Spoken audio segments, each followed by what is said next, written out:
에베소서 5장 15절에서 21절 말씀까지 우리 함께 믿음으로 합독하도록 하겠습니다. 그런즉 너희가 어떻게 행할지를 자세히 주의하여 지혜 없는 자같이 하지 말고 오직 지혜 있는 자같이 하여 세월을 아끼라. 때가 악하니라. 그러므로 어리석은 자가 되지 말고 오직 주의 뜻이 무엇인가 이해하라. 술 취하지 말라. 이는 방탕한 것이니 오직 성령으로 충만함을 받으라.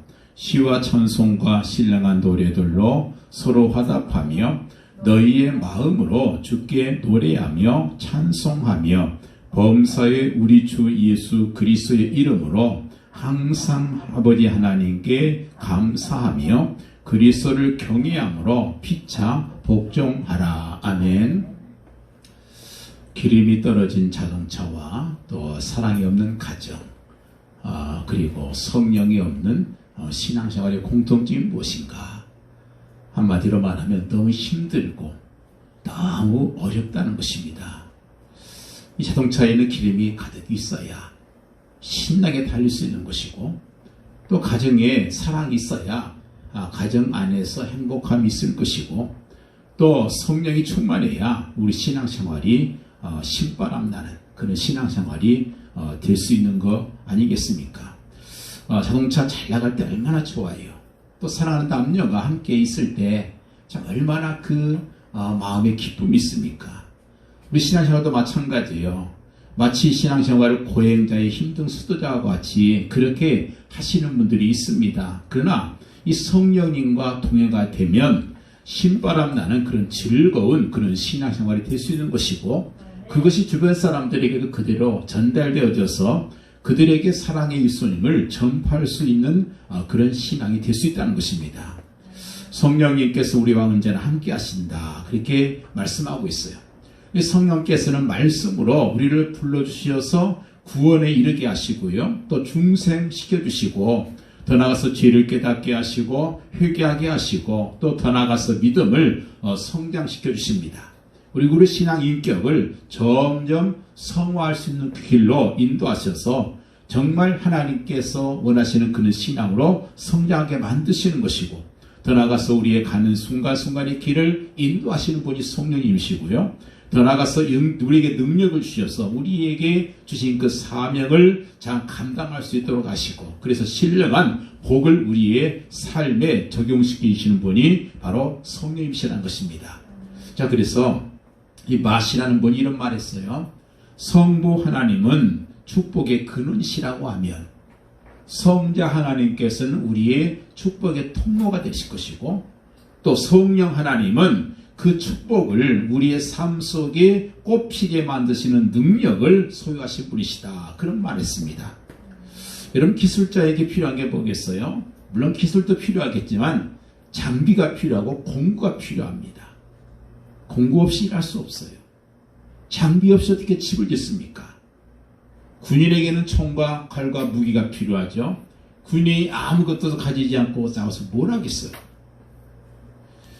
조각가들에게는 뭐가 필요합니까? 나무가 있어야 되고 돌이 있어야 되고, 또 그거를 또 쪼일 수 있는 정과 끈이 필요한 것이 아니겠습니까? 화가에게는 캔버스가 있어야 되고, 또 물감이 있어야 되고, 붓이 있어야 그래야 재능을 발휘할 수가 있는 겁니다. 신구약 시대를 막론하고 하나님께서 들어쓰시는 사람들의 공통적인 특징이 뭐냐? 하나님의 신 성령을 부어주셔서 각양 은사와 또 재능과 또 힘을 더해주시면서 그걸 통해서 사명을 감당해 하신 것을 볼 수가 있습니다. 요셉이 그랬고, 또 부사렐 같은 기술자도 그랬고, 다윗이나 솔로몬, 엘리야, 엘리사, 또 다니엘, 역시 이 사람들 전부 특징이 뭐냐면 바로 성령이 사로잡힌 사람들이었다는 것입니다. 자, 구약시대에는 어떤 특정인에게만 성령이 임하셨어요. 그렇지만 우리 예수님께서 성육신하시고, 그리고 또 이제 주님께서 승천하신 다음에 우리에게 성령을 충만하게 받으라고 하시면서 우리에게 약속했습니다. 그래서 이 성령을 받은 사람들은 놀라운 힘과 능력을 갖게 된 것이고, 그들이 복음을 전해서 지금 우리에게까지 복음이 전달됐다는 사실을 우리가 알고 있습니다. 그래서 성령님은 뭔가 우리 성도들의 최대의 무기고 또 무장이고 장비고 도구고 능력이라는 사실. 그래서 우리가 정말 주님의 일을 하기 원한다 그러면 우리 정말 성령 충만함 받아야 돼요. 그래야만이 우리의 가정, 사회생활, 그리고 영적인 생활, 신앙생활이 성공자가 될 수 있는 것이고 우리 사명을 잘 감당할 수 있는 그런 행복자가 될 수 있다는 것입니다. 그래서 주님께서는 40일 동안 부활하신 후에 40일 동안 저희들과 함께 하시면서 그리고 승천하기 직전에 남기신 말씀이 그거 아니겠어요? 지난주에 우리 들은 말씀 예루살렘을 떠나지 말고 내게 들은 바 아버지에게 약속하신 것을 기다리라. 요한은 물로 세례를 베풀었지만 너희는 몇 날이 못되어서 성령으로 세례를 받으리라. 이 약속 붙들고 드디어 열흘 만에 마가의 다락방에서 성령께서 임하신 사건 우리가 기억하고 있습니다. 우리 주님께서 우리에게 하신 일이 크게 두 가지가 있어요. 여러 가지 많은 생각도 하셨지만 가장 중요한 일 두 가지가 뭔가? 그 첫 번째는 우리를 위해서 십자가에 죽으시고 부활하심을 통해서 우리를 사망과 모든 죄에서 구원하신 일입니다. 이게 가장 큰 일이죠. 그리고 또 하나 주신 일이 뭐냐면 우리에게 성령을 보내셨다는 것입니다. 내가 너희에게 말 안 한다. 내가 떠나가는 것이 너에게 유익이다. 내가 떠나지 아니하면 보혜사가 너희에게로 오지 아니할 것이요. 내가 가면 내가 그를 너희에게 보내리라. 요한복음 16장 7절에 있는 말씀이에요. 주님께서 가셔야만이 보혜사가 오신다는 거예요. 그래서 승천하시면서 보혜사 성령을 우리에게 보내주신 것입니다. 그래서 우리는 예수님으로부터 구원을 받아야 되지만 동시에 또 성령을 선물로 받아야 돼요. 그래서 성령이라고 하는 것은 우리에게 주신 가장 최대의 그리스도의 축복이라는 사실. 그것을 잊어버리면 안 됩니다. 성령의 세례를 받는다. 이 말은 예수님과 연합한다. 그런 뜻을 갖고 있어요. 그래서 성령 세례라는 것은 그리스도와의 연합입니다. 예수님과 하나가 되는 거죠. 로마서 6장 4절에 말씀하잖아요. 그러므로 우리가 그의 죽으심과 합하여 세례를 받음으로 그와 함께 장사되었나니 이는 아버지의 영광으로 말미암아 그리스도를 죽은 자 가운데서 살리신 것 같이 우리로 또한 새 생명 가운데서 행하게 하리 함이라. 그런 말씀을 합니다. 그래서 이 성령이라는 것은 뭐냐? 예수님과 함께 연합해서 죽는 것이고 또 예수님과 함께 연합해서 다시 살아나는 것. 그것이 바로 세례라는 것입니다. 그래서 우리는 사실 예수님을 내가 구주로 영접한다는 것 자체가 성령의 사역이에요. 우리 잘 아는 고린도전서 12장 3절 말씀 있잖아요. 성령으로 아니하고는 누구든지 어떤 사람도 예수님을 주라고 고백할 수가 없다. 그런 말씀이 있어요. 그래서 내가 예수님을 주님 그렇게 고백하는 것은 그 마음속에 뭐예요? 성령께서 임하신다는 거예요. 이미 성령께서 임하셨다는 겁니다. 그렇지만 이것만 가지고 우리가 살 수가 없어요. 부족하다는 겁니다. 그래서 우리는 성령 충만을 받아야 된다는 것. 그래야만이 하나님의 기대와 기대에 어긋남이 없는 하나님의 자녀의 신앙생활을 할 수 있다는 겁니다.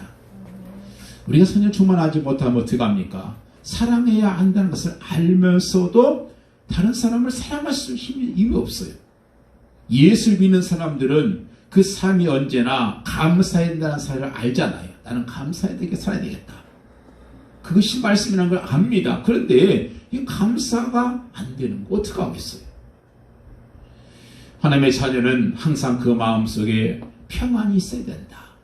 샬롬이 있어야 된다. 그걸 압니다. 그럼에도 불구하고 실상은 내 마음속에 평화가 없고 항상 불안하고 항상 아프고 괴롭습니다. 하나님의 사람은 교회를 위해서나 사회를 위해서 봉사하는 사람이 된다고 그렇게 생각을 하면서도 그걸 할 수 있는 힘이 없어요. 왜 그렇습니까? 성령 충만을 받지 못해서 그런 거예요. 그래서 이 성령 충만 받지 못하게 되면 우리는 그리스도인으로서의 그 사명을 감당할 수가 없다는 것입니다. 그래서 우리 그리스도인은요, 성령 충만이라는 것은 필수 조건이라는 거예요.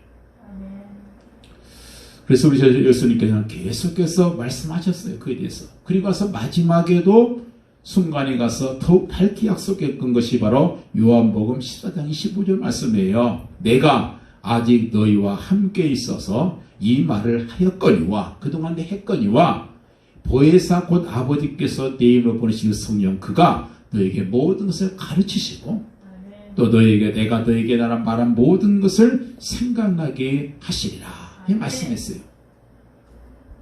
근데 바울도 마찬가지예요. 바울도 계속해서 오늘 말씀 보니까 성령 충만함 받으라, 술 취하지 말고 성령 충만함 받으라, 그렇게 말씀하잖아요.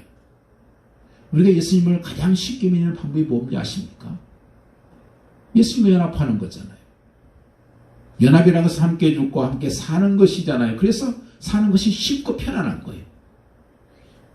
예수님과 연합한 자가 잘 믿는 것이고 쉽게 믿는 자라는 사실입니다. 이런 사람은 천국 가려고 노력하지 않아도 가는 거예요. 예수님과 연합했는데 어디 지옥 가겠습니까? 연합했기 때문에 저절로 천국 가는 것은 당연한 거죠. 성령과의 그 연합이라는 것은 신비의 은혜잖아요. 그리스도가 나의 주인 되시고, 그리스도가 나의 머리가 되시고, 그리스도가 나의 주의 심장이 내 심장이 되는 것이고, 주님이 나를 다스리시는 거예요. 그래서 마치 온 삼라만상이 태양을 중심으로 계속 돌잖아요. 그렇지만 우리 삶 자체가 예수님을 중심으로 해서 계속 살게 되는 삶이 되는 거죠.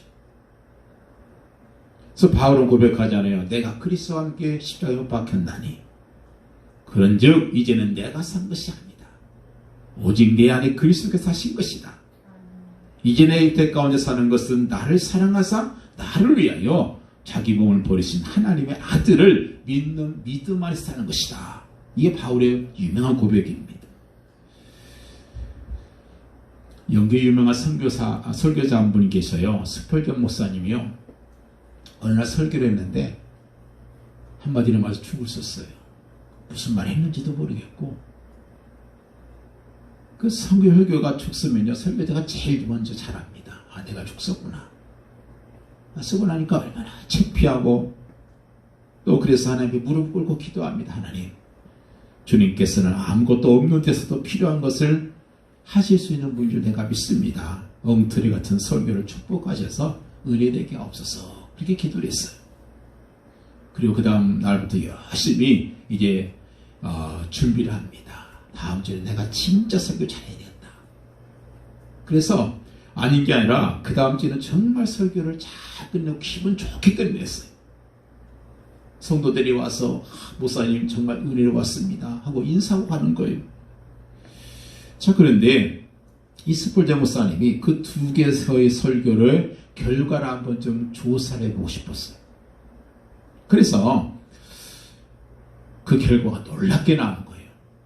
자기가 망쳤다고 생각했던 그 설교를 듣고는 41명의 새로운 신자들이 결신하고 그리고 회심했던 거예요. 그런데 자기가 자랑스럽게 끝냈던 그 설교는 단 한 영혼도 결신한 사람이 없었다는 거예요. 여러분, 그렇습니다.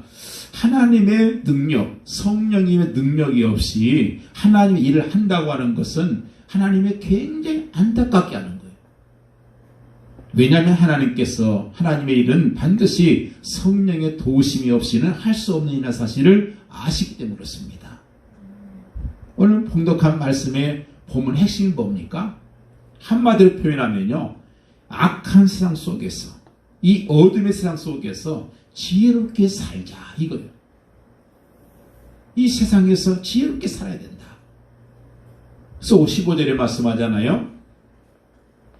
그런즉 너희가 어떻게 하는 것이 자세히 주의하여 지혜 없는 자같이 하지 말고 오직 지혜 있는 자같이 해라, 그런 말씀이 있어요. 우리가 남보다 좀 우월하려면 어떻게 돼요? 지혜가 있어야 돼요. 그래서 옛날에는 우리나라가 선진국의 기술을 빌려다가 지혜를 빌려다가 그걸 쓰고 거기에다가 프리미엄을 굉장히 많이 냈어요. 일본의 기술을 사오고 미국 기술을 사다가 그래서 물건 하나하나 그거를 만들 때마다 거기에다 얼마씩 붙여가지고 그게 그대로 그 나라로 다 갔습니다. 옛날에는 그랬어요. 지금은 이제 우리나라가 많이 기술이 발달해서 다 그렇잖아요. 방울토마토 그 하나가 그게 이스라엘에서 기술을 수입해온 거잖아요. 지혜를. 그래서 하나하나 그것이 팔릴 때마다 그게 전부가 다 이스라엘로 돈으로 갔습니다. 그래서 지금은요, 현대는 지식, 정보, 지혜 사회입니다. 그래서 큰 나라가 되려면 지혜와 지식이 앞서가야 되는 거죠. 그래서 나라마다, 회사마다 어떻게 하든지 지혜 있는 사람, 지식 있는 사람들을 섭외하려고 얼마나 많은 노력을 합니까? 삼성 같은 데는요, 서울대에서 아주 뛰어난 사람들을 미리 딱 대학교 1학년 때부터 딱 잡습니다. 4년 동안 모든 것 다 취급해요. 학비도 주고 생활비도 주고 용돈도 주고 다 줍니다. 그리고 딱 졸업하고 나면 자기 회사에 연구원으로 딱 발탁을 해요. 그러면 연봉이 초봉이 1억. 왜 그렇게 투자하겠어요? 그런 지혜 있는 사람, 지식 있는 사람을 있어야 그래야 회사가 크기 때문에 그렇습니다. 이 성경에서 말씀하시는 지혜는 그런 세상의 지혜가 아니에요. 하나님의 지혜를 말합니다. 이 세상 지혜를 초월한 그런 하나님의 지혜, 그 지혜를 가져라. 그렇게 살아라. 그 말씀하고 있어요. 자, 그렇다면 우리가 지혜롭게 살려면 어떻게 되느냐? 15절에 보니까 그랬어요. 그런즉 너희가 어떻게 행할지를 자세히 주의하여 지혜 없는 자 같이 하지 말고, 그래서 자세히 주의하며 살아라. 이런 말씀을 하고 있어요. 주의하여 이 말이 무슨 말이냐면요, 가야 할 길을 정확하게 밝은 눈으로 보면서 가라는 거예요. 내가 가야 할 길을 자세히 보라는 거예요. 그래서 지혜로운 사람은요, 내가 지금 무엇을 어떻게 왜 일을 하는가, 이거에 대한 질문을 끊임없이 하면서 살아가는 사람이 지혜로운 사람이라는 거예요. 그래서 자세히 주의하며 살아가는 것, 이것이 지혜로운 사람의 삶의 방식입니다. 군인이 지뢰밭을 통과할 때 어떻게 합니까? 그냥 대충 막 가지 않잖아요. 탐지기로 자세히 봐가면서 다 탐지하면서 여기에 지뢰가 묻혀있나, 저기에 지뢰가 묻혀있나 다 탐지하면서 한 걸음 한 걸음 나가는 것처럼 우리가 살아갈 때도 이처럼 곳곳에 지뢰가 묻힌 것처럼 그렇게 주의하면서 바른 길, 올바른 길을 가며 사는 것이 이게 지혜로운 삶이라는 거예요. 우리가 많은 성경 지식을 가지고 있습니다. 그렇지만 주의하지 않고 살아서 그냥 남들이 사는 방식대로 살기 때문에 결국 실족한다는 거예요. 많이 불보듯이 보면서도 그 일을 행하는 미련한 사람 되지 말고 자세히 주의하며 살아가는 지혜로운 사람이 되라. 이것이 오늘 본문의 줄거리고 핵심이고 주제입니다. 그래서 오늘 본문에서 내가 어떻게 세상을 잘 지혜해야 지혜로울 것인가, 이거에 대해서 가장 그리스도인들이 살아야 할 적절하고 그리고 지혜로운 생활 그 방법의 세 가지를 오늘 말씀 속에서 말씀하고 있습니다. 그 첫 번째가 뭔가 16절에 보니까 세월을 아끼라, 때가 악하니라. 다시 말해서 세월을 아끼라, 그런 말하고 있습니다. 여기서 아끼라 이 말은요, 이게 원어는요, 시간을 사서 얻으라. 그 날들이 악하기 때문이다. 이렇게 영어 성경을 하고 있습니다. 킹 제임스 버전에는요, 시간을 사서 얻어라. 왜냐? 그 날들이 악하기 때문이다. 그러니까 이 말은요, 시간이 없으니까 시간 아끼라 그 뜻이 아니에요. 그 날들, 시간들, 시대가 너무 악하기 때문에 모든 기회에 악을 대항해서 이를 선하게 사용해라, 그런 뜻입니다. 한마디로 말하면 시대 풍조에 따라서 그냥 그렇게 살지 말라는 거예요. 유행 따라서 남들이 다들 그렇게 사니까 그런 식으로 살지 말라는 거예요. 남들이 다 그렇게 하니까 나도 그렇게 하라, 그러지 말라는 거예요. 현대인은요, 남들과 다르면은 불안한 것이 현대인이에요. 그래서 따라서 다 합니다. 시편 90편 12절 말씀 보면 120세를 산 모세의 기도가 나와요. 우리에게 우리의 날 계수함을 가르치사 지혜의 마음을 얻게 하소서 그랬어요. 하나님께서는 우리에게 딱 적절한 시간만 주셨을 뿐이지 필요 없는 시간을 허락하지 않습니다. 그걸 알아야 돼요. 그렇기 때문에 시간을 낭비한다는 것은 그것은 하나님의 뜻을 저버리는 것과 똑같다는 거예요. 여러분, 무엇이 성공이고 무엇이 실패입니까? 사람들은 돈 많이 벌고 권력 있고 출세하면 성공했다 그래요. 이번에 지방선거에서 구청장이나 시장에 당선되면 성공이고 떨어지면 실패라고 생각해요. 그렇지만 그것은 이 세상을 살아갈 때 있어서 하나의 부분이지 그것이 성공이고 실패가 아니라는 거예요. 오늘 말씀 보면은요, 시간을 활용하는 자가 성공자이고 헛되게 낭비하는 자가 실패자라고 그렇게 말씀하고 있잖아요. 로마서 12장 2절 말씀 보면 너희는 시대를 본받지 말고 이 세대를 본받지 말고 오직 마음을 새롭게 함으로 변화를 받아 하나님의 선하시고 기뻐하시고 온전하신 뜻이 무엇인지 분별해라, 그런 말씀이 있어요. 이 말이 무슨 말이냐면 때 탓하지 말고 그 주어진 시간에 선을 행하라, 그 말이에요. 우리는 얼마나 때를 많이 탓합니까?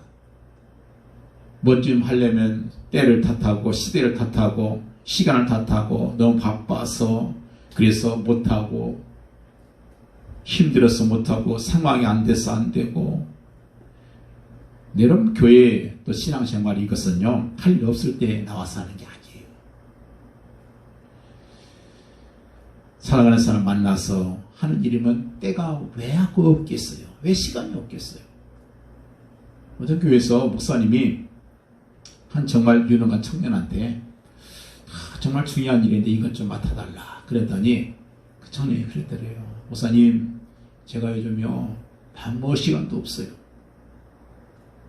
잠잘 시간도 없어요. 그래서 이거 못합니다. 그러냐고.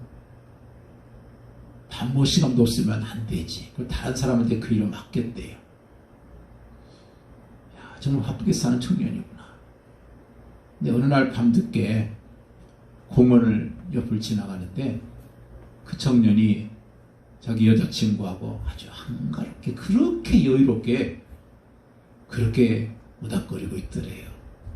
그래서 시간이 없어서가 아니고 돈이 없어서가 아니라 사랑이 없어서 못하는 거예요.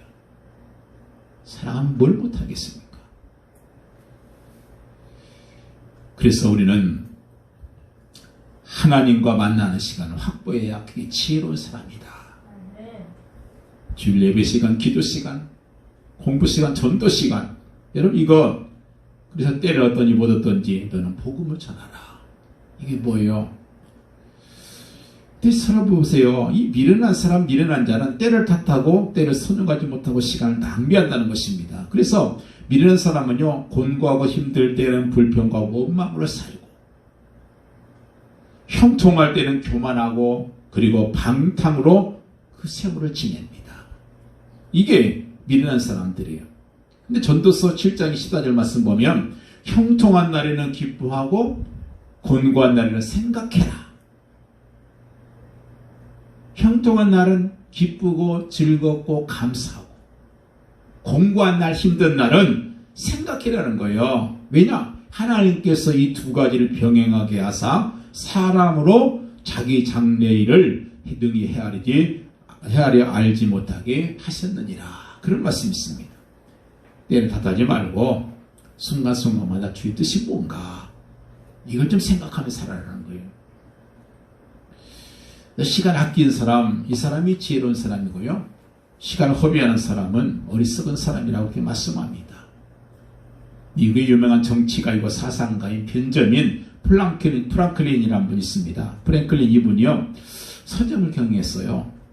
어떤 장사람이 와가지고 손님이 와서 묻습니다. 사장님, 이거 얼마입니까? 네, 1달러입니다. 좀 깎아줄 수 없습니까? 안 됩니다. 조금만 깎아주세요. 일단 1달러 15센트 내세요. 그래. 아니, 뭔 소리요? 좀 깎아달라니까 더 올리다니.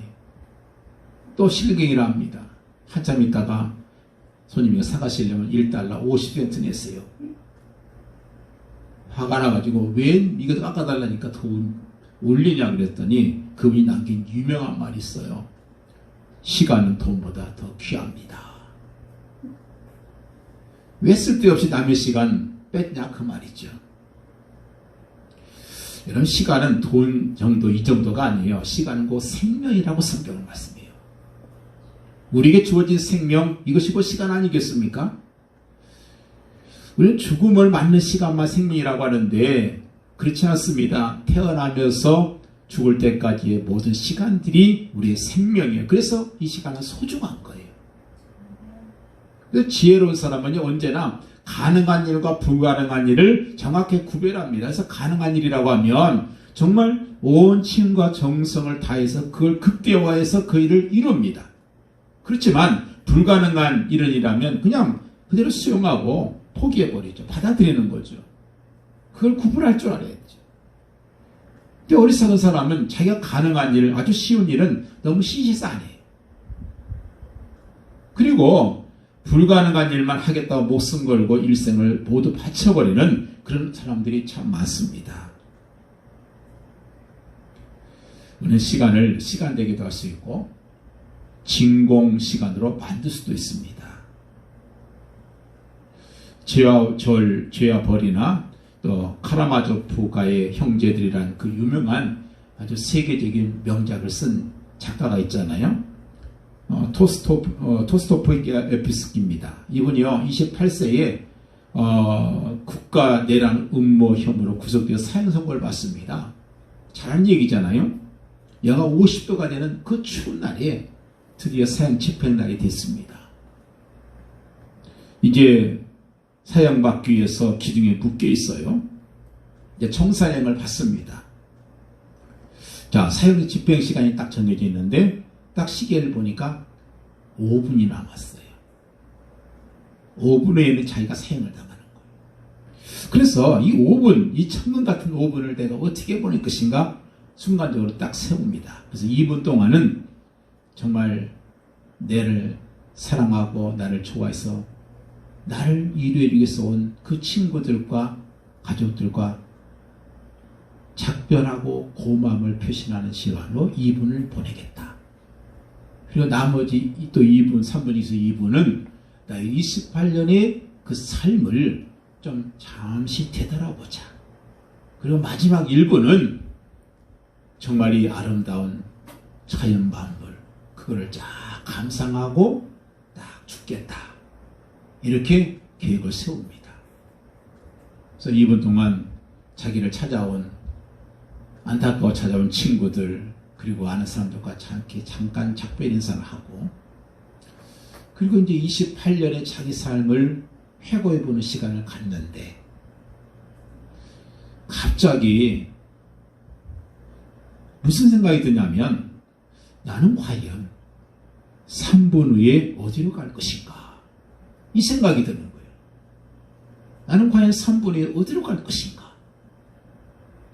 어디론가 가는데 어디로 가는지 모르겠다는 거예요. 그러다 보니까 순간적으로 28년의 그 생의 모든 삶들이 후회스러운 것들, 뉘우치고 싶은 것들로 가득 찹니다.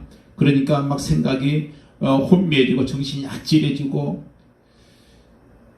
바로 그 순간에 그 총을 장전한 따까닥 소리가 들리는 거예요. 그래도 죽음에 대한 공포가 밀려오면서 온몸을 가눌 수가 없는 그런 상태에 이르게 됐지요. 바로 그 순간에 떠들썩한 소리가 들리면서 한 병사가 흰 깃발을 들고 달려옵니다. 그러면서 그 도스토옙스키에게 총사령 대신에 시베리아 유형을 보내라고 하는 그런 황제의 칙령이 전달되지요. 그래서 그는 시베리아로 가서 유형 생활하면서 그때부터 비로소 인생의 문제를 깊이 생각하면서 늘 자신에게 주었던 그 마지막 그 5분간 그걸 생각하는 그런 마음을 가지고 시간 금초까지 그렇게 아끼는 그런 삶을 살게 되어서 그의 경험, 그때의 경험 때문에 훌륭한 작품을 많이 남겼다고 하는 그런 얘기가 있습니다. 여러분, 시간은요 주어지는 거예요. 내가 갖는 게 아니에요. 하나님께서 주어주신 겁니다. 그걸 기억해야 돼요. 내게 주어진 거예요. 내가 마음 놓고 늘릴 수도 없고 줄일 수도 없어요. 그 시간이에요. 그 시간 곧 생명 아니겠습니까? 그리고 이례적인 거예요. 그래서 뭐 불교에서처럼 이 생에 잘못 살면 돼, 다 내 생에 또 다른 걸로 태어나서 잘 살면 되지. 그런 거 없어요. 성경은 그렇게 말씀하지 않습니다. 유례적입니다. 한 번 지나가면 끝이에요. 그리고 종말론적이고 그래서 소중한 것이고 모든 시간도 공평하지요. 고맙게도 부하다고 해서 오래 사는 것도 아니고 가난하다고 해서 일찍 죽는 것도 아니고 시간은 참 공평합니다. 1분이든 1시간이든 하루든 1년이든 모든 사람에게 바로 공평하게 주어지는데 그래서 시간은 기회가 되는 거예요. 그래서 내게 정말 이것이 어떤 순간이든 그것을 소중한 기회라고 생각하는 것이 이게 지혜로운 자의 모습이라는 겁니다. 시간 그러면 똑같잖아요. 그런데 시간이 모두에게 다 똑같은 건 아니에요. 시간이 종류가 있습니다. 그 첫 번째는요, 상대적인 시간이 있고 절대적인 시간이 있다는 거예요. 절대적인 시간은 누구에게 똑같죠. 그죠? 1년이면 똑같이 1년이고 1시간이면 딱 1시간이고 5분이면 딱 5분이에요. 똑같습니다. 누구에게 똑같습니다. 그렇지만 이 상대적인 시간은요, 사람에 따라서 질적으로 달라요. 어떤 사람의 5분이 정말 귀한 시간이 될 수 있고 어떤 사람의 그 5분이 정말 아무 의미 없이 지나가 버리는 그냥 낭비해버린 시간이 될 수도 있겠고. 그래서 선수들이 지금 게임을 한다. 그에게 5분은요 굉장한 시간인 거예요. 그저 앉아서 그저 누워서 텔레비전 보는 5분에게는 그 사람에게는 아무 의미가 없는 시간이죠. 여러분, 그래서 이 시간은 가치가 않습니다. 그래서 한 사람에게는 귀중하고 정말 뜻 있는 시간인가 하면 또 어떤 사람에게는 아무 의미도 없는 그런 시간도 있다는 거예요. 또 시간에는요, 우리에게는 잃어버린 시간이 있어요. 의식이 없이 휘는 사람 참 많잖아요. 참 안타깝지만은 요양원에 가보면 아무 의식이 없이 몇 달간 그냥 누워 계시는 분들이 있어요. 그분에게 시간이 무슨 의미가 있을까? 그게 전부 잃어버린 시간 아니겠어요? 술 취해서 마약하고 도박하면서 그저 몽롱해서 헛소리하는 그런 사람, 그것은 뭐예요? 전부가 다 진공 시간이죠. 의미 없습니다. 다 잃어버린 시간이죠. 그저 아무 없이 반복하는 시간, 의미 없습니다. 먹고 마시고 자고 먹고 마시고 자고 그렇게 10년을 가면 그게 무슨 의미 있습니까? 그냥 먹고 마시고 자고. 그리고 10년 살았다고 해서 그 잘 산 것인가? 그렇지 않습니다. 의식이 있어야죠. 의식이 있는 시간, 그것이 내 시간이고, 의식이 없이 사는 시간, 그것은 죽은 것과 다름없습니다. 의미 없어요. 또 시간이 이 중에서 다른 사람에게 빼앗기는 시간이 있어요. 우리 살다 보면 그런 시간 많잖아요. 갑자기 찾아와서 형수수당하다 가는 사람, 약속 시간에 항상 늦는 사람, 그건 사실 따지고 보면요, 남의 시간 뺏는 거예요. 우리는 남처럼 남의 시간 너무 뺏지 마십시오. 그 사실 시간에 도둑질이고 시간의 강도질입니다. 근데 더 안타까운 것은요, 자기 스스로에게 빼앗기는 시간이 많다는 거예요. 남이 빼앗는 게 아니에요. 내가 빼앗기고 스스로. 다른 사람 미워하면서 보내는 시간들. 다른 사람 증오하느라고 빼앗기고, 지나친 욕심 때문에 빼앗기고, 우리가 때렸다 사람 많이 미워하잖아요. 미워할 수 있잖아요. 근데 사랑만 해도 모자란 시간에 미워하느라고 시간 다 뺏깁니다. 결국 내가 미워하는 바로 그 시간이 그 사람에게 나의 청 같은 시간을 다 빼앗기는 그런 꼴이 되고 마는 것입니다. 얼마나 참 이게 어리석은 것이냐 이 말이에요. 남을 견제하고 시기하고 질투하느라고 시간 뺏기고 잃어버리는 그런 모습, 자신의 시제가 소중한 시간을 빼앗기다는 사실도 모른 채 그 시간을 빼앗기고 있는 사람이 많다는 것입니다. 그래서 오늘 말씀 속에 10절이 그런 거예요. 본문에서 세월을 아껴라. 시간을 빼앗기지 말라는 거예요.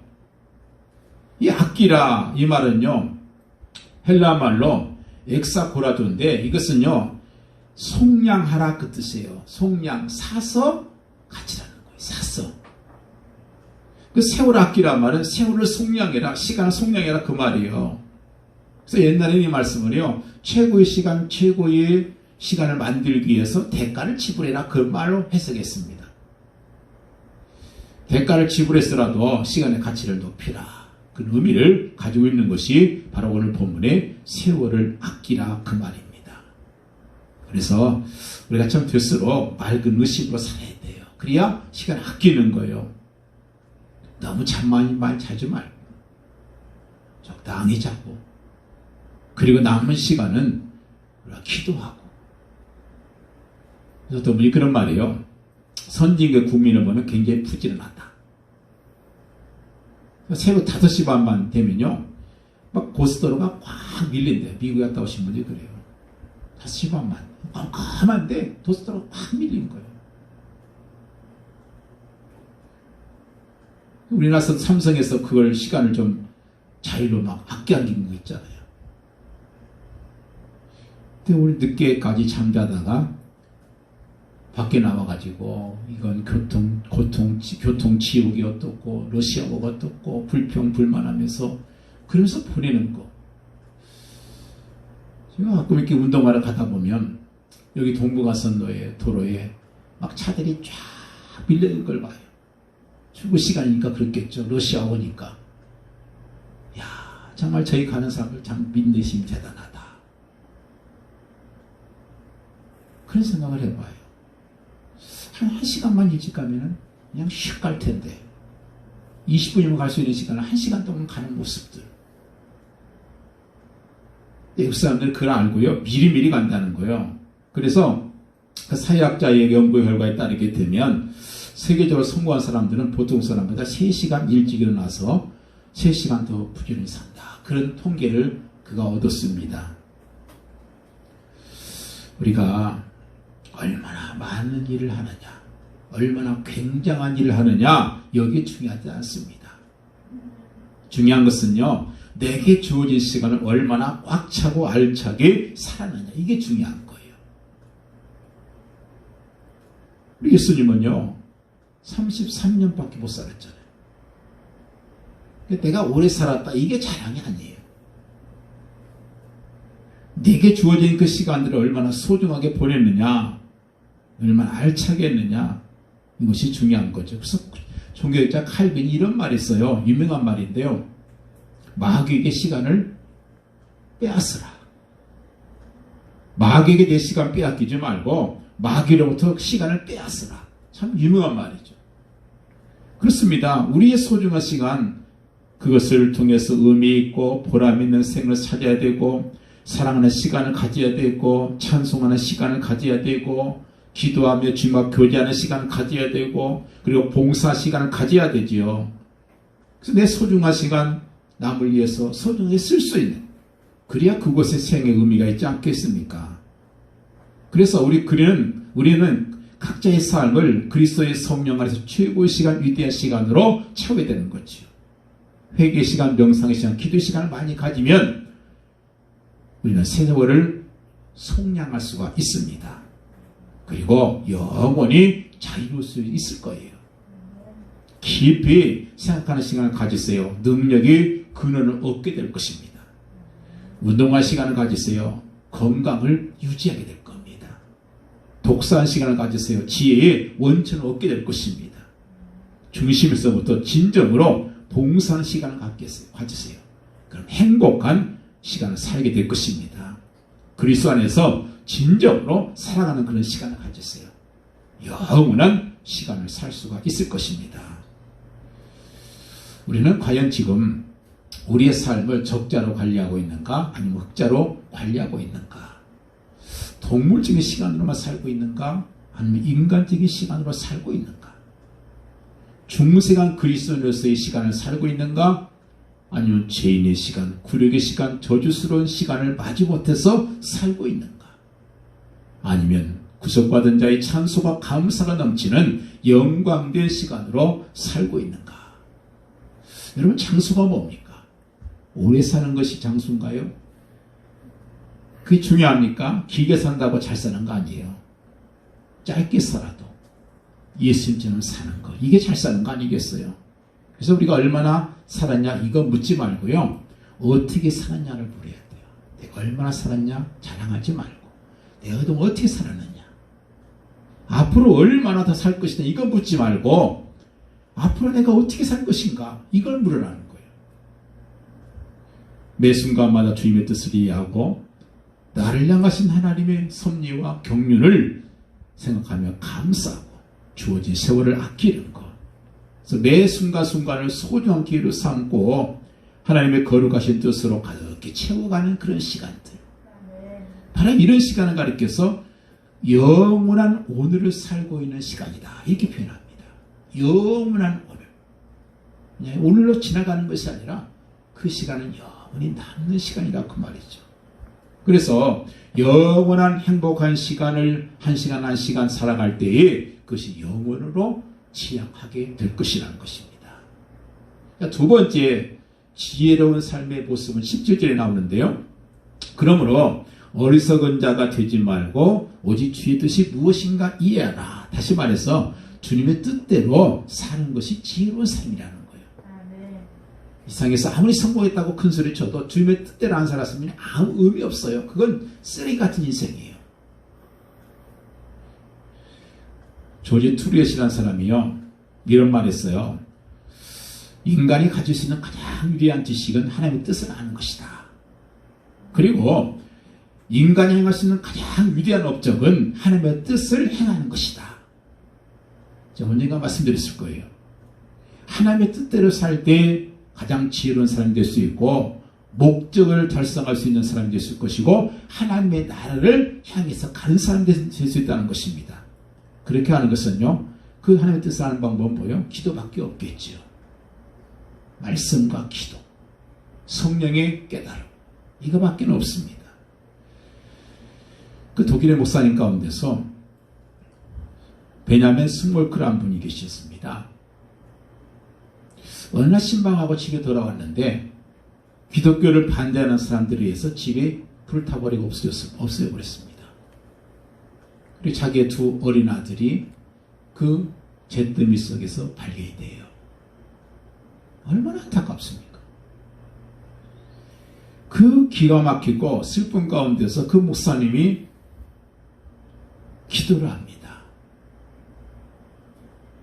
오 주여, 뜻대로 행하시옵소서. 온 몸과 온 영혼을 다 주께 드립니다. 이 세상 고락간 주 인도하시고 날 주관하셔서 뜻대로 하소서. 잘하는 시죠. 바로 찬송가 549장입니다. 그 어려운 순간에 주님의 뜻을 찾으려고 노력하는 그런 그 목사님의 바로 그 마음 아니겠습니까? 마지막 세 번째 18절 보니까 술 취하지 말라, 이는 방탕한 것이니 오직 성령의 충만을 받으라 그랬어요. 그 표현에서 다른 표현하면요, 성령 충만해서 성령의 지배를 받고 살아라, 그 말이에요. 그게 지혜로운 삶이에요. 당시 에베소라는 도시는요, 굉장히 방탕한 도시였습니다. 그리고 향락의 도시였어요. 그래서 언제나 방탕과 향락에는 뭐가 있습니까? 술이 빠질 수가 없죠. 그래서 이 술을 많이 마시는 도시가 에베소였고, 술 취한 채 거리에서 비틀거리며 돌아다니는 것이 이게 일종의 자랑거리였다는 거예요. 자랑거리. 내가 이렇게 술을 좀 많이 마셨다는 걸 자랑하고 다니는 거예요. 전해전해 오는 이야기에 따르면요, 알렉산더 대왕은 술 마시기 대회까지 열었답니다. 그래서 제일 술 많이 마시는 사람한테 상도 줬대요. 그래서 그 기록에 하면 술 마시다가 죽은 사람이 30명이 된대요. 30명. 그게 그 당시의 문화예요. 술 많이 마시면 자랑이고 상 받는 세상. 그런데 오늘 본문에 보니까 그런 그 에베소의 그 문화와 어떤 그 사람들의 가치관, 이걸 얘기하면서 이 술 취함과 성령 충만함을 대조해서 말씀하고 있잖아요. 술 취하지 말라. 이는 방탕한 것이니 오직 성령의 충만함을 받으라. 근데 왜 술 취함과 성령 충만을 비교했느냐, 대비했느냐? 그 이유가 있어요. 거기에요, 굉장히 공통점이 많다는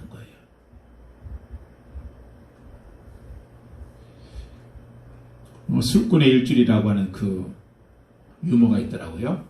월요일 날은 원래 마시는 날이고, 화요일 날은 화끈하게 마시는 날이고, 수요일 날은 수없이 마시는 날이고, 목요일 날은 목구멍이 터지라고 마시는 날이고, 금요일 날은 금방 마시고 또 마시는 날이고, 토요일 날은 토하고 다시 마시는 날이고, 일요일 날은 일일이 술집마다 돌아다니면서 찾아다니면서 먹는 날이다.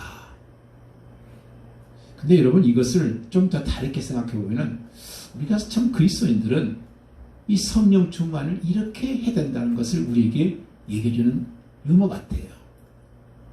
월요일날 원래 성령 충만하고, 화끈하게 성령 충만하고, 성령 충만하고, 목이 터져라고 성령 충만하고, 금방 또 성령 충만하고, 이런 그 성령 충만함의 삶을 살아라고 우리가 말씀하고 있지요. 그래서 오늘 말씀 보면은 18절에서 21절까지는 바울을 통해서 하나님께서 우리에게 이중적인 명령을 내립니다. 술 취하지 말라. 이것은 부정적인 금령이잖아요. 하지 말라는 거잖아요. 그리고 또 하나는 뭐예요? 성령 충만을 받으라. 긍정적인 명령을 하고 있습니다. 이 두 가지 명령이 똑같은 의미를 가지고 있어요. 그래서 빌리기람 목사님, 우리 잘 아는 세계적인 전도자잖아요. 그분이 어느 날 한 큰 교회에 가서 설교를 하고 나서 그 교회 장로님이 안대를 받아서 교회를 둘러보고 있었습니다. 근데 장로님이 지나가면서 이런 말이에요. 목사님, 최근에 우리 교회에서 정말 비극적인 경험이 있었습니다. 우리 교인 중에 한 사람이 아주 술이 아주 많취해가지고 와서 예배를 드리길래 와서 우리가 그래서 그거를 어쩔 수 없이 그 사람을 우리 교인에서 제명을 시켰습니다. 그랬어요. 안타깝다는 거죠. 목사님이 물었어요. 그럼 장로님, 술 취하신 분은 그렇게 제명을 시켰는데, 그럼 성령 충만하지 않은 사람에 대해서 그렇게 성령 충만하지 않은 채 와서 예배드리는 사람들에게는 어떤 징계를 내립니까? 그게 물었어요. 그래서 제 목사님이 무슨 말씀하시는가? 성령 충만하지 않고 예배드리는 사람한테 무슨 징계를 내렸냐? 그 무슨 말입니까? 그랬더니 하신 말씀이 성경에 술 취하지 말라, 그리고 성령 충만해라, 이 두 가지 명령이 있었는데, 첫 번째 명령을 어겼으니까 제명했는데, 두 번째 명령을 어기면, 순종하지 않으면 그런 사람들에게도 어떤 징계를 내리느냐 묻는 겁니다. 이런 거였습니다. 우리가 이 두 가지 긍정적인 명령도 부정적인 명령과 똑같은 권위를 가진다는 거예요. 다른 사람 미워하지 말라 성경 말씀하죠? 부정적인 겁니다. 그렇지만 성경은 더 긍정적으로 다른 사람을 내 몸과 같이 사랑해라, 긍정적인 명령도 하고 있어요. 사실은 어느 게 더 중요합니까? 미워하지 않는 것이 중요한 게 아니라 내 몸처럼 사랑하는 것이 더 중요한 거예요. 이게 더 큰 명령이죠. 우리 성경은요, 소극적이 아니에요. 적극적입니다. 부정적이 아니라 긍정적이에요. 오늘 말씀도 본문도 마찬가지예요. 술 취하지 않는 것보다 더 중요한 명령은 성령 충만함 받는 것이라는 거예요. 그걸 말씀하고 있어요. 빈병에 공기가 가득 차 있어. 거기에 물을 부으면 물이 물병이 되죠. 근데 우리 속에는 뭔가 차 있어야 돼요. 그것이 세상적으로 차 있든지 아니면 하늘의 것으로 가득 차 있든지 가득 차 있습니다. 근데 성경은 뭐라 말씀하냐? 우리 속에 술로 채우지 말고 성령으로 채우라는 거예요. 그래서 초대교회는 성령 충만함 삶을 굉장히 강조했습니다. 그래서 예수님께서 말씀하는 위로부터 임하는 능력을 받을 때까지 예루살렘에 이르라, 머물러라. 그 말은 다른 표현에서 너희가 위로부터 내리는 성령으로 충만함을 채우기까지 아무것도 하지 말라. 그 말을 하고 있는 것입니다. 이 성령 충만과 술 취함 공통점이 참 많지요. 참 취하게 한다고 하는 거, 다른 걸 잊어버리게 하는 거. 술 취해도 잊어버리지만 성령 충만해도 잊어버립니다. 그리고 좀 담대함이 있어요. 그죠? 그래서 생쥐가 술독에서 일주일간 빠졌다가 나오니 첫 말이 바로 이거였다는 거예요. 야, 고양이 나와라. 죽여버리겠다. 이게 술 취한 생쥐의 말이라는 거예요. 그래서 술 취하면요 겁이 없어요. 근데 성경에 보니까 베드로도 그 여종 앞에서 벌벌 떨던 그 베드로가 그 엄청난 사내들인 공회 앞에서 야, 내가 사람의 말 순종하는 게 맞느냐, 너희 말 듣는 게 순종하는 게 낫느냐, 하나님 말씀 듣는 게 순종하는 게 낫느냐, 이렇게 막 얘기하잖아요. 얼마나 담대해집니까? 술이 사람을 지배하는데 성령의식도 우리를 지배합니다.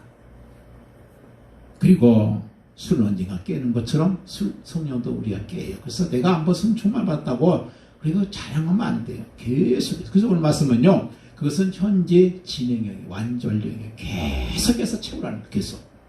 계속 채우라는 거예요.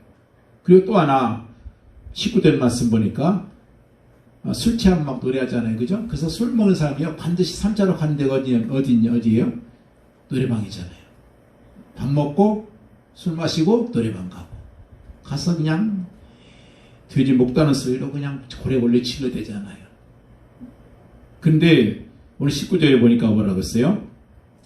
시, 하나님에 대한 시편과 또 은혜 받은 그 마음으로 부르는 그 시와 그리고 찬미, 하나님을 찬송하기 위해 지은 노래와 신령한 노래들, 성령께서 주는 영광으로 지은 노래들도 또 서로 화답하며 다 같이 함께 부르면서 마음으로 주께 노래하고 찬송해라.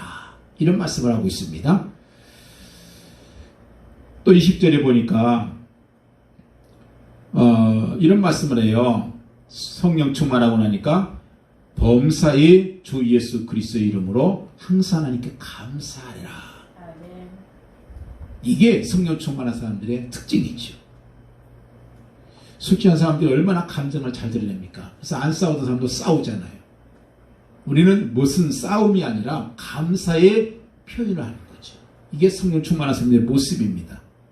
감정을 드러낸다는 것이죠. 그리고 더 나가서 21절에 보니까 인간 관계에 영향을 주는데요. 그리스도를 경외함으로 피차 복종해라. 그런 말씀합니다. 술 취하면요 남을 지배하려고 그래요. 그래서 술 취하면 왜 싸웁니까? 내가 남을 지배하겠다는 거예요. 근데 지배하다가 말로 안 되니까 주먹 다짐이 되는 거죠. 지배하겠다는 것이 술 취한 사람의 특징이라고 하면, 그래서 그것 때문에 막 코피 나고 터지고 그러잖아요. 근데 이 성령 충만함을 받게 되면요 남을 존중하게 되고 겸손하게 되고 복종하게 서로 피차 복종하는 그런 모습이 된다는 거예요. 내가 사람들을 무시하는가? 사람들을 존중하는가? 이것이 성령 충만함과 아닌 사람의 바로 다른 모습이라는 거예요. 그리스도를 경외함을 통해서 피차 복종해라. 그렇습니다. 오늘 또 우리가 이 성령 충만함 받으라. 이 말씀에 우리가 깊이 기억하면서 우리가 계속해서 그 행동이 반복되고 또 계속해서 충만해져서 우리가 이 어둡고 위험한 삶을 어떻게 살 것인가. 예수님처럼 지혜롭게 사는 것을 모방하고 그래서 하나님을 점점 닮아가고 인생을 슬기롭게 즐기면서 평안하게 살 수 있다는 겁니다. 어떻게요? 예수님처럼 생각하고 예수님처럼 행동하고 그것이 지혜로운 사람이고 예수님을 본받아서 모방하는 그 삶을 닮아보려고 하는 그 애쓰는 자 그런 사람이 지혜로운 사람이고 그런 사람이 결국 인생의 승리자고 성공자다.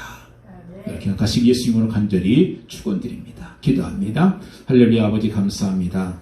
우리에게 있어지는 많은 그 사건들 그리고 어려운 환경들 그 환경들을 이기고 지혜롭게 이기는 방법 정말 다른 것이 아니라 이 세 가지 세월을 아끼고 내게 주어진 시간 소중하게 생각하고 그 하나님의 뜻이 무엇인지 하나 분별하고 항상 성령의 지배받아서 성령께서 인도하시는 대로 성령 주신 능력으로 살아가는 우리 되도록 축복하옵소서. 예수 그리스도 이름으로